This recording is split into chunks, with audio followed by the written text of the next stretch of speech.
యేసుక్రీస్తు పరిశుద్ధ నామంలో మీ అందరికీ శుభములు తెలియజేస్తూ ఉన్నాను.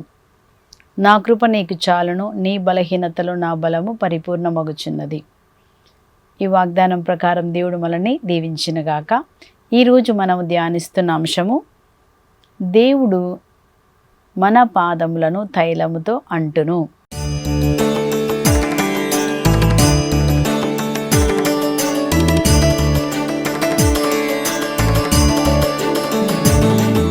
మనం చదువుతున్నామండి, మన పాదములు తైలంతో అంటినప్పుడు అవి దీవించబడిన పాదాలుగా ఉంటాయి.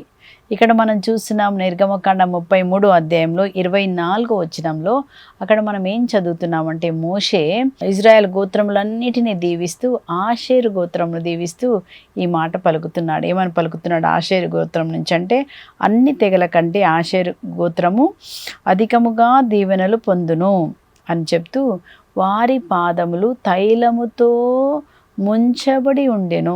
చూసారండి, తైలం అంటే ఆ తైలం దేనికి గుర్తు? పరిశుద్ధతకు గుర్తు కదా. సో పరిశుద్ధతకు గుర్తు అంటే అభిషేకానికి గుర్తు. ఈరోజు మనం ధ్యానిస్తాము, మన పాదములు నూనెతో అంటుట వలన మనకు కలిగే లాభాలు ఏంటివి, ఎందుకు దేవుడు మన పాదాలను నూనెతో అంటుచున్నారు. ముందుగా మనం చూద్దాము లేవీకాండంలో 8వ అధ్యాయంలో అక్కడ మనం చదువుతున్నాము. లేవీకాండం 8వ అధ్యాయము 23-24 మోషేతో దేవుడు చెప్తున్నాడు. ఏమంటున్నారంటే, నెత్రును తీసుకొని అహరోను కుడి చెవి మీద, ఎక్కడ పెట్టాలంటాను? రక్తము కుడి చెవి.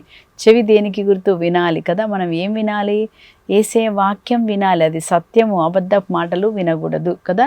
సో మన చెవులు అభిషేకించినప్పుడు మనం దేవుని వార్త వింటాము, శుభవార్త వింటాము, సత్యం మనం వింటాము. రెండోదిగా ఏం పెడుతున్నారండి? బొటని వేలి మీదంట ఈ వేలి మీద రక్తాన్ని పెట్టాలి. మూడోదిగా బొటని కాలి వేలి మీద. చూసారా, ఈ మూడిటిని దేవుడు రక్తంలో ముంచి ముద్రిస్తున్నారు. ఎందుకు? మన చేతులతో చేసిందంతా దీవించాలి, మన నడిచిన నడకంతా దీవించబడి, ఎప్పుడైతే రక్తము ఆ కాలు మీద వచ్చినప్పుడు దుష్టుడు మన కాళ్ళను ముట్టకుండా ఉంటాడు. కేవలం రక్తంతో మాత్రమే కాదండి, 30వ వచనంలో మనం చూస్తున్నాము. అక్కడ మోషే ఏం చేస్తున్నాడంటే, రక్తమును తైలమును రెండు కూడా కొంత తైలము రక్తము తీసుకొని ఆ విధంగానే ఆయన ఏం చేస్తున్నాడు, 3 చోట్ల మరి రక్తంతో కడిగిన తర్వాత తైలము దేనికి గుర్తంటే పరిశుద్ధత. ఇక్కడ ఏమని చదువుతున్నామంటే, మోషే కొంత తైలమును రక్తమును తీసుకొని వానిని అహరోను మీదను అతని కుమారుల మీదను వారి దుస్తుల మీదను చిలకరించెను. అలా చిలకరించినందువల్ల ఏం జరిగింది? ఆ రీతిగా అతడు వారిని వారి దుస్తులను దేవునికి నివేదించెను. అంటే దేవునికి సమర్పణమైనటువంటి జీవితం. ఎప్పుడైతే మన కాళ్ళు ఆశీర్వాదకరమైన కాళ్ళుగా ఉంటాయో, దీవెనకరమైన కాళ్ళుగా ఉంటాయో, ఏమి లాభాలు? మనం 4 లాభాలు ధ్యానించుకుందాం ఈరోజు. చాలా ఉంటుంది, మీరు కూడా చదువుకోండి, ధ్యానించండి. దేవుడు ఎందుకు మనల్ని అభిషేకిస్తున్నారు? శిరస్సు నుంచి అరికాళ్ళ వరకు పాదములు తైలంతో ముంచబడి కదా. సో కాబట్టి మనం ఎప్పుడు చూసినా మన తైలము యూజువల్గా తల మీదనే చూస్తాము కదండి. కానీ కాళ్ళు కూడా అంట తైలంతో అభిషేకించబడినప్పుడు ఏం జరుగుతుందంటే, మన శరీరం అంతా ప్రభుకి నివేదనగా, అంటే మన మీద దేవుని అధికారం ఉంటుంది. మన కాళ్ళు అభిషేకించబడిన పాదాలు ఉన్నప్పుడు ఏం జరుగుతుంది? మొదటి లాభం మనం చూద్దాం. ఏం జరుగుతుందంటే, నువ్వు కాలు పెట్టిన స్థలము నేను నీకు ఇచ్చేదనని మరి దేవుడు ఎవరితో చెప్తున్నారు? యెహోషువతో చెప్తున్నారు. యెహోషువ గ్రంథము 1వ అధ్యాయము 2-3 వచనాల్లో మనం ఏం చూస్తున్నామంటే, ఎప్పుడైతే నీ పాదములు అభిషేకించబడిన పాదములైతే, దేవుడు నీకు ఇచ్చిన వాగ్దానం ఏదైతే ఉందో, నీకు ఇచ్చిన ఇల్లు ఏదైతే ఉందో, నీకు ఇచ్చిన ఏ ఆశీర్వాదం ఉందో, నువ్వు కాలు పెట్టినప్పుడు అది నీదిగా మాత్రమే ఉంటుంది. మనం చదువుతున్నాము యెహోషువ గ్రంథం 1వ అధ్యాయం 2వ వచనము 3వ వచనము. నా సేవకుడు మోషే గతించను కనుక లెమ్ము, నీవు ఈ జనులందరితో యోర్దాను నదిని దాటి నేను ఇజ్రాయేలీయులందరికీ ప్రమాణం చేసిన దేశమునకు పొమ్ము. నేను మోషేతో చెప్పినట్లు మీరు అడుగుపెట్టిన భూమినెల్లా మీకు ఇచ్చేదను. నువ్వు అడుగుపెట్టిన భూమి అంటే దేవుడు నీకు ఏదైతే వాగ్దానం చేశారో, నీకు వాగ్దానం చేసిన ప్రతి వాగ్దానం ఏదైతే నీకుందో, చాలా వాగ్దానాలు ఉంటాయి కానీ వాగ్దానాల్లో కాలు పెట్టలేకపోతున్నాం కదా.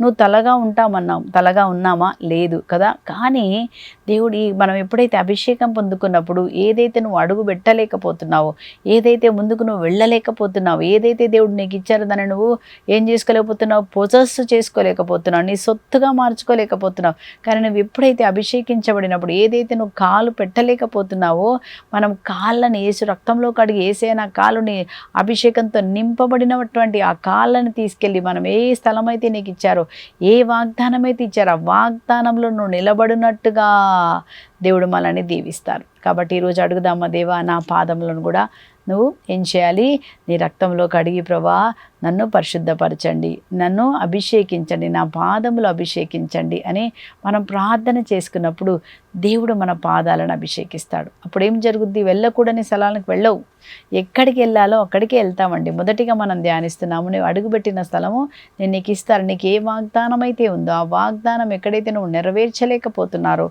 ఆ వాగ్దానం అంట మనము తీసుకునేలాగా నీకు పొందుకునేటువంటి అభిషేకం ప్రభు మనకిస్తారని మనం చదువుతున్నాం. మనం చదివినప్పుడు ఇక్కడ మనం ఏం చూస్తున్నామంటే యెహోషువ గ్రంథంలో 6వ అధ్యాయంలో దేవుడు ఏమంటున్నాడు వాళ్ళతోటి, ఇదిగో యెరికోను దాని రాజును మేము వశం చేశాను, వెళ్ళి మీరు తీసుకోండి.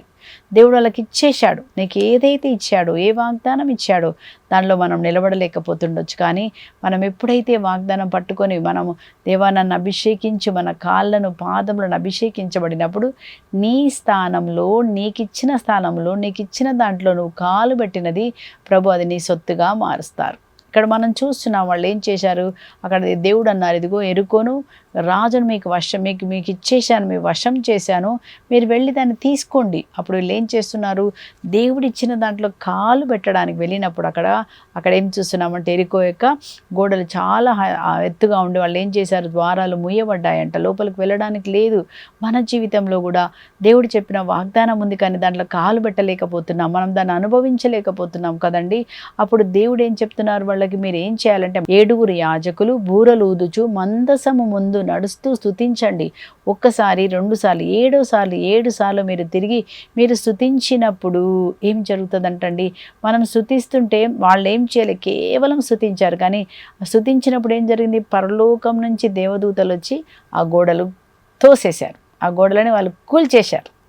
సో మన స్తుతి ప్రార్థనకి ఎవరు వస్తారు, పరలోకం నుంచి దేవుడు మనకి సహాయం చేస్తారు. మన సహాయం ఎక్కడి నుంచి లభించును, భూమి ఆకాశం సృష్టించిన దేవాతి దేవుని దగ్గర నుంచి మాత్రమే.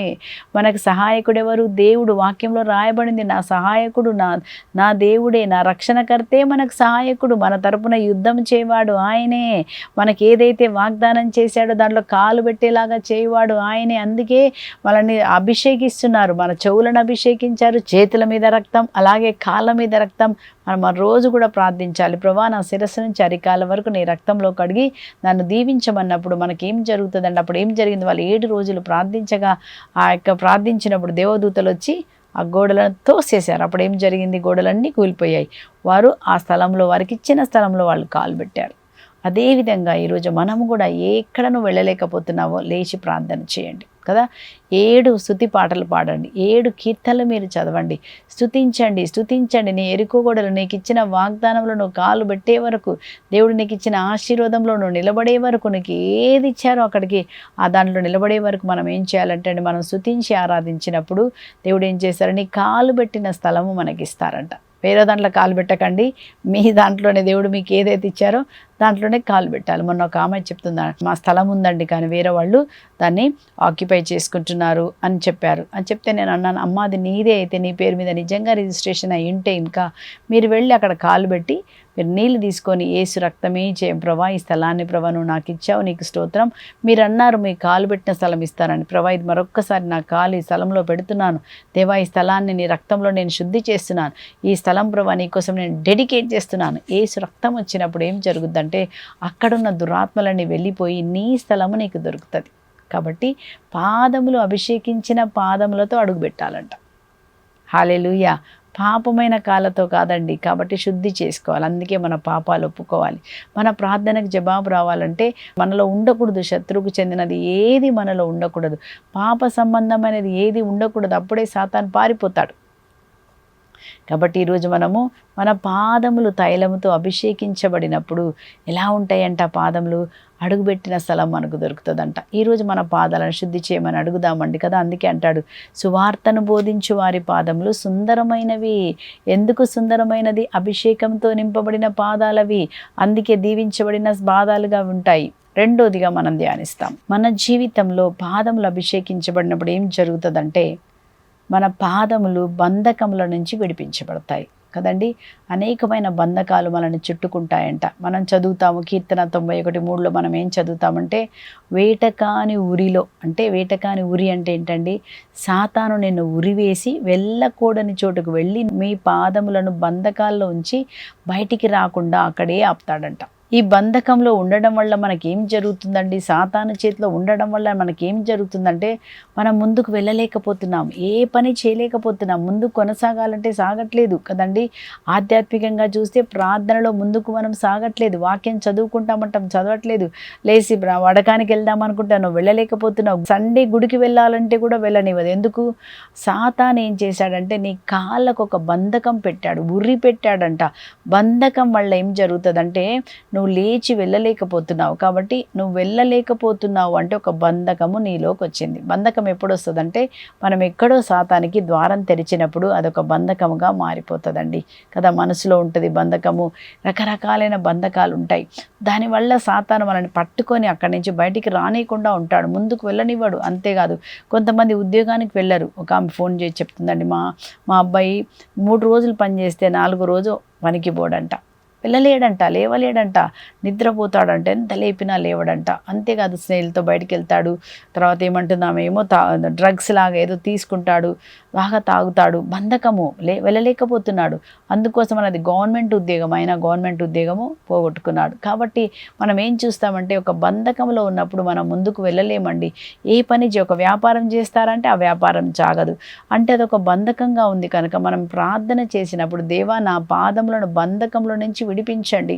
మరి ఇట్లాంటి పాదాలు బంధకం నుంచి విడిపించాలంటే ఏం చేయాలి? మనం చదువుతున్నాము కీర్తన 25:15లో మనం ఏం చదువుతున్నామంటే, దావీదు రాజు ఇలా ప్రార్థన చేస్తున్నాడు, ఏమని? నేను ఎప్పుడును ప్రభువు కొరకు నేను కనిపెట్టుకొని ఉండాలంట. దేవుడి దగ్గర నువ్వు వేచి ఉండి ప్రార్థన చేయాలి.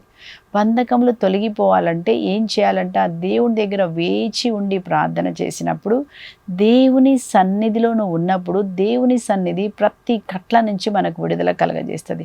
సాతాను ఏ ఊరైతే పెట్టాడో మనకు తెలియదు అది ఊరి అని కూడా. ఎప్పుడు చూసినా సోమరిగా ఉంటారు, నిద్రపోతుంటారు, పనికి వెళ్ళరు, ఏ పని చేయరు, తింటారు, మళ్ళీ నిద్రపోతారు, కూర్చొని మళ్ళీ టీవీ చూస్తారు. అదొక బంధకం. నీకు ఒక దేవుడు ఒక ఉద్దేశం పెట్టాడు, ముందుకు వెళ్ళాలా, లేచి మనం ప్రకాశించాలా, కష్టపడి పని చేయాలా, కానీ అది లేకుండా చేస్తున్నది ఒక బంధకముగా మారిపోతుంది. అది సాతాను పెట్టిన సోమరి, సాతాను పెట్టిన బంధకము. వీటన్నిటి నుంచి మనకి విడుదల కావాలంటే మనం ఏం చేయాలంటే అండి, ప్రభు దగ్గర వేచి ఉండి ప్రార్థన చేయాలి. మనం చదువుతున్నాం కీర్తన 25:15లో మనం ఏమేమి చదువుతున్నాం అక్కడ? నేను ఎప్పుడునూ ప్రభు కొరకు సహాయము కొరకు కనిపెట్టుకొని ఉండగా దేవుడు నా పాదములను బంధకముల నుండి విడిపించెను. చూశారండి, ఏ బంధకం ఉందో, పోలేకపోతున్నావో, ఎక్కడ నీకు వేదనగా ఉందో, దేవుడు ఏం చేశారంట? వేచి ఉండగా, దేవుడి దగ్గర వేచి ఉండి ప్రార్థన చేయండి. పిలవండి, జీసస్ యేసయ్యా నా మీద దయ చూపండి, నేను ముందుకు వెళ్ళలేకపోతున్నాను, ఏ పని చేయలేకపోతున్నాను, సోమరిగా మిగిలిపోతున్నాను, నా జీవితం నాకు అర్థం కావట్లేదు ప్రభా, నా శక్తి నాకు సరిపోవట్లేదని మనం దేవుడి దగ్గర వేచి ఉండి ప్రార్థన చేసినప్పుడు, దేవుడు మన పాదములను బంధకముల నుంచి విడిపించినప్పుడు ఎలా పరిగెడతామంట తెలుసా? మనము జింక కాళ్ళకు వలే దేవుడు మనకు బలమునొసగుతారంట. దేవుడు అలా చేస్తారంట. ఏం చేస్తారు చెప్పండి? మన పాదములను జింక కాళ్ళకు వలే బలమునొసగి కొండల మీద నువ్వు నడయాడినట్లుగా నేను చేస్తానని కీర్తన 18:33లో మనం చదువుతాం. అది దేవుడు చేసే పనండి. నీ యొక్క పాదములు ఏం చేస్తారంట? దేవుడు కాపాడతారంట. దేవుడు మనల్ని కాపాడి ఏం చేస్తారు? రక్షిస్తారు. కాబట్టి ఇక్కడ మనం చూస్తున్నాము కీర్తన 40లో 1-2 వచనాలు కూడా అదే చదువుతున్నాము. అక్కడ ఏమని రాయబడి ఉంది? నేను ప్రభు కొరకు సహనముతో కనిపెట్టుకొని ఉండగా. సహనముతో మనం కనిపెట్టుకొని ఉన్నప్పుడు ఏం జరుగుతుందంటే అక్కడ మనం చదువుతున్నాము, దేవుడు నా వేడుకోలును ఆలించి వినాశనకరమైన గోతిలో నుండి, బురద గుంటలో నుండి ఆయన నన్ను పైకి లాగెను.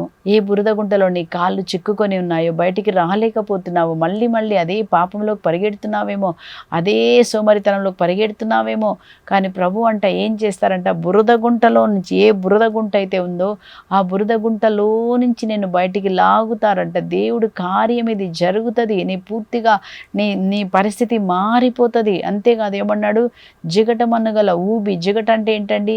మళ్ళీ మళ్ళీ అదే మాట్లాడడం, అదే కొట్లాట, అదే పాపం, అదే త్రాగుడు, అదే. కానీ దేవుని శక్తి వచ్చినప్పుడు జిగటమన్న గల ఊబిలో నుండి బయటికి లాగడం మాత్రమే కాదంట. ఏమంటున్నారు? ఆయన నన్ను కొండ కొమ్మున నిలిపి భద్రత కలిగిస్తారంట. మళ్ళా నువ్వు పాపంలో పడకుండా, అదే గోతిలోకి వెళ్ళకుండా దేవుడు అంట నేను ఉన్నతమైన స్థలం, అంటే దేవుని యొక్క కృపగల స్థలం, అభిషేకము గల స్థలము పెట్టి నువ్వు మళ్ళీ పడకుండా నీకు భద్రత ఆయన కలగజేస్తారు. ఈరోజు మనందరికీ దేవుడు ఆ భద్రత కలగజేయను గాక. ఏ బురద గుంటలో ఉన్నావు, ఏ వినాశకమైన గోతిలో ఉన్నావు, ఏ భయంలో ఉన్నావు, ఏ దుఃఖంలో ఉన్నావో యేసు నామములో ఈరోజు దేవుడు మనకి బయటికి తీసుకొని వచ్చును గాక. భద్రత అంతేకాదండి, తీసుకురావడమే కాదు, నీకు భద్రత కలిగించును గాక. ఇప్పటి నుంచి జింక కాళ్ళకు వలె దేవుడు మన కాళ్ళకు బలమునొసిగి నువ్వెక్కడ ఏ పని చేయలేకపోతున్నావో ఆ పని చేయడానికి ముందుకు వెళ్ళుదువు గాక. కట్లు తెగిపోవును గాక. దావీదన్నాడు, జింక కాళ్ళకు వలె నువ్వు నాకు బలమునొసగితివి, కొండ మీద నడయాడునట్లుగా. ఉన్నతమైన స్థలం అంటే ఏంటంటే నువ్వు ఏ పని చేయాలో ఆ పని చేసేలాగా దేవుడిని మన కాళ్ళని ఈరోజు బలపరచును గాక. మన కాళ్ళను నూనెతో అభిషేకం చేసినప్పుడు నువ్వు దేవుని కొరకు ఏ పని ఇచ్చారో ఆ పని పూర్తి చేసేలాగా, నీ కుటుంబంలో నువ్వు ఏం పని చేయాలో, ఉద్యోగంలో ఏం పని చేయాలో, ప్రార్థనా జీవితంలో ఏం పని చేయాలో ఆ శక్తి, ఆ బలము ఈరోజు మనందరి మీకిదికి దిగి వచ్చిన గాక. దేవుడు అంటున్నాడు కనుక నువ్వు దృఢముగా నిలబడతావంట. మనం గట్టిగా నిలబడతాం, పడిపోము. మన దేవుడు మనల్ని నిలబెట్టే దేవుడు, మన అడుగులను స్థిరపరుస్తారు దేవుడు. నువ్వు నా అడుగులను స్థిరపరిచితివి. దావీదు చెప్తున్నారండి ఈ మాట. కీర్తన 18 చాలా బాగుంటుంది, మీరు చదవండి. అదొక యుద్ధ పోరాటం, ఎలా గెలిచాడో చెప్తుందండి. ఆ శక్తి ఈరోజు నూతన శక్తి మన కాళ్ళలోనికి జింక కాళ్ళకు వలె నాకు బలమునొసగి ఉన్నతమైన స్థలములో ఉండినట్టుగా నా అడుగులను నువ్వు స్థిరపరిచితివి. ఎప్పుడు స్థిరపరచబడ్డ మళ్ళీ జారిపోకుండా కదండి, మనం మళ్ళీ జారి పడిపోకుండా దేవుడు ఏం చేస్తారంట? మన అడుగులను స్థిరపరుస్తారంట. హల్లెలూయా. ఈరోజు మళ్ళీ నువ్వు జారిపోకుండా స్థిరముగా ముందుకు వెళ్ళినట్టుగా దేవుడు మన పాదములను గట్టిగా బలపరచును గాక. దేవుని యందు మనం స్థిరముగా ఉందుము గాక. మనం మూడోదిగా చూద్దాం. మనకి సాతానుపై అధికారం ఇచ్చారు. మన పాదములు అభిషేకించబడినప్పుడు ఏం జరుగుతుందంటే సాతానును దేవుడు మన పాదముల కింద నలగద్రొక్కేస్తాడు కదండి. సో మనం చదువుతున్న ముందుగా ఎవరు సాతానుని తన పాదముల కింద నలగదొక్కారు? యేసుప్రభు. సిలువలో యేసుప్రభు ఏం చేశారు? కొలసీలకు రాసిన లేఖ 2వ అధ్యాయం 15లో మనం ఏం చదువుతున్నామంటే యేసుప్రభు ఆ సిలువపై ప్రధానులను అధికారులను ఏం చేశారంటే నిర్వీర్యానం చేశారంట. సాతాను శక్తిని ఏం చేశారు? సాతాను శక్తిని ఒలి చేసి సాతాను శక్తిని జయించేశారు. సిలువ మరణం ద్వారా జయించి మనకి ఇప్పుడు ఈ దేవుడు ఏమిచ్చారు? మనకు అధికారం ఇచ్చారు కదండి. ఆదికాండం 3:15లో కూడా మనం చదువుతాం, స్త్రీ సంతానముని తలను చితకదొక్కును. యేసుప్రభు సాతాను తలను ఆ సిలువ మరణం ద్వారా చితకదొక్కి ఆయన చితకదొక్కి ఇప్పుడు మనకు అధికారాన్ని ఇచ్చారు. అందుకే ప్రభు ఏమన్నారు? లూకా సువార్త 10వ అధ్యాయము 19వ వచనంలో మనం ఏం చదువుతున్నామంటే నేను మీకు పాములను తేళ్లను నలగద్రొక్కుటకు అధికారం, అంటే కాళ్ళతో నలగద్రొక్కే అధికారం అంట. చూసారా?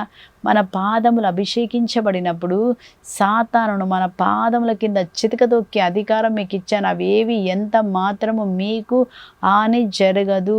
కనుక ఏమంటున్నారు ప్రభు? మత్తయి సువార్త 16వ అధ్యాయంలో 18 నుంచి 20 వరకు మనం ఏం చదువుతున్నామంటే మీరు భూలోకంలో ఏమి బంధిస్తారో అవి పరలోకంలో మీ కొరకు బంధించబడును.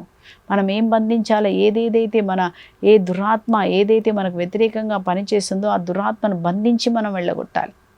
బంధించి వెళ్ళగొట్టక ముందు ఏం చేయాలి? ఎవరి కోసమైతే మనం ప్రార్థన చేస్తున్నామో, ఏ బంధకం అయితే ఒక మనిషిలో ఉందో ఆ మనిషి చేసిన తప్పుల గురించి ముందుగా దేవా మన్నించండి అని అడగండి. ఆ బిడ్డ తెలిసి చేసిన పాపాలు మన్నించండి, లేకపోతే నేను నా భర్త చేసిన పాపాలు మన్నించండి. రెండోదిగా దేవా నీ రక్తంలో మమ్మ కడగండి. యేసు రక్తంలో మనం కడుక్కొని అప్పుడు చెప్పాలి, సాతాను నేను నీకు ఇచ్చిన అధికారం యేసు నామములో క్యాన్సల్ చేస్తున్నాను. నా నాలుక ద్వారా, నా తలంపుల ద్వారా నేను నీకు ఇచ్చిన అధికారం, నా నాలుక ద్వారా ఇచ్చిన అధికారం యేసు నామములో నెగటివ్ మాటలని నేను క్యాన్సల్ చేస్తున్నాను. యేసు రక్తం నా మీద ఉంది, నా తలంపుల మీద, నాలుక మీద, నా కాళ్ళ మీద యేసు రక్తం ఉంది అని మనం చెప్పినప్పుడు ఏం చేయాలి? సాతాను అప్పుడు మనం వెళ్ళగొట్టాలి. అప్పుడు ఏం చేయాలి? మనం చెప్పాలా, సాతాను నా పాదముల కింద నేను చితకదొక్కేస్తాను. మొన్న ఒక సహోదరి చెప్తుంది, తను ఇలాగే చేసిందంట. వాక్యం విన్న తర్వాత ఏం చేసిందంటే, ఆమె ముత్తగిలో వడకం పాల్గొన్న తర్వాత దేవుడు మన సాతానుని పాదములతో త్రొక్కే అధికారం ఇచ్చారు. రోమా 16:20లో సమాధానముకు మూలమగు దేవుడు సాతానును త్వరలో మన పాదముల కింద చితక దొరుకును. సాతాను ఇప్పుడు ఎక్కడున్నాడు?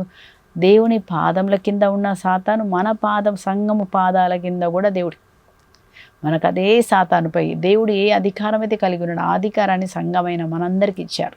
సో అప్పుడు ఆమె ఏం చేసిందంటే వాళ్ళ భర్త ప్రార్థనలో ఎప్పుడు చూసినా నిద్రపోతాడంట. ప్రార్థన స్టార్ట్ చేయగానే నిద్రపోతాడు. ఆమెకు చాలా డిస్టర్బెన్స్ అయ్యి అప్పుడు చెప్పిందంట. ఏమని ప్రార్థన చేస్తుందంటే భర్తతో ఏం చెప్పలేదు, నోటితో ప్రార్థన చేసి యేసు నామంలో సాతాను, నిద్రమత్తును కలిగిస్తున్న సాతాను నా పాదముల కింద తొక్కేస్తున్నానని తన పాదముల కింద తొక్కుతుందంట. యేసు నామంలో నా పాదముల కింద నిద్రమత్తును ఇప్పుడే తొక్కుతున్నాను, వెళ్ళిపో అని ఎప్పుడైతే ఆమె తొక్కి నిజంగా పాదములతో తొక్కి ప్రార్థన చేసిందంటండి. నువ్వు నా పాదముల కింద నేను తొక్కేస్తున్నాను, యేసుప్రభు నాకు అధికారం వెళ్ళిపో అని చెప్పినప్పుడు తర్వాత ఆయన శుభ్రంగా ఆ యొక్క నిద్రమత్తు నుంచి విడుదల పొందుకున్నారంట. కాబట్టి మనం కూడా ఏం చేద్దాము, ప్రార్థన చేద్దామండి. చేసినప్పుడు దేవుడు మన జీవితంలో కార్యం చేస్తారు.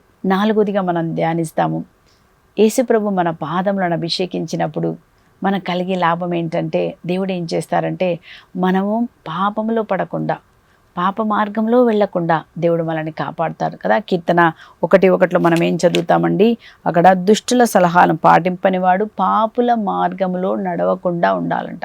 నువ్వు పాపముల మార్గంలో నడవకుండా ఉండాలంటే ఎప్పుడైతే మనం అభిషేకించినప్పుడు దేవుడంట మన పాదములు పాపంలో పడకుండా తిప్పేస్తాడంట.